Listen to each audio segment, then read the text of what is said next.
অনেকে কমেন্ট করে যে আমি এত রান্না কিভাবে পারি। আসলে রান্নাটা পারাটা কোনো বিষয় না, রান্নাটা হচ্ছে একটা শৌখিনতার বিষয়, শখের বিষয়। রান্না কিন্তু কম বেশ সবাই করতে পারে। আর রান্নাটা পার্সোনালি আমাকে কেউ শিখায় নেই, রান্না করতে করতে করতে করতে আমার হাতের রান্নার আর্টটা চলে এসেছে, বা রান্না করতে পার্সোনালি আমার ভালো লাগে। তো ভিডিওর পাশাপাশি সাংসারিক কাজকর্ম আমার হাত বাটাতে হয়, কারণ সারাদিন আমি ভিডিও করি না। ভিডিওটা হচ্ছে আমার সোশ্যাল মিডিয়ার একটি জগৎ, কিন্তু এর বাইরে আমার একটা পার্সোনাল জগৎ আছে, যেখানে হচ্ছে আমার বাড়ির মেম্বার্সরা আছে, আমার নানা নানির আন্টির ছেলে মেয়ে মামা, এদের সাথেও আমার সময়টা কিন্তু দিনের অনেকটাই কেটে যায়।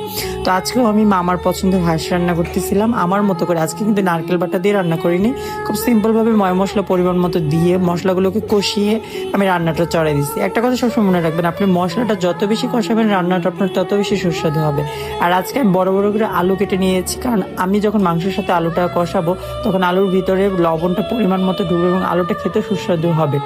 যেটা আমি আইডিয়া করেছিলাম সেটাই হয়েছে। খাওয়ার সময় সবাই আলুর অনেক বেশি তারিফ করেছিল। আর আমি হাঁস রান্না করলে আস্ত রসুন দিই, এটা গরম ভাতের সাথে খেতে খুব বেশি ভালো লাগে। আর মাশাআল্লাহ তরকারির কালারটা দেখেন।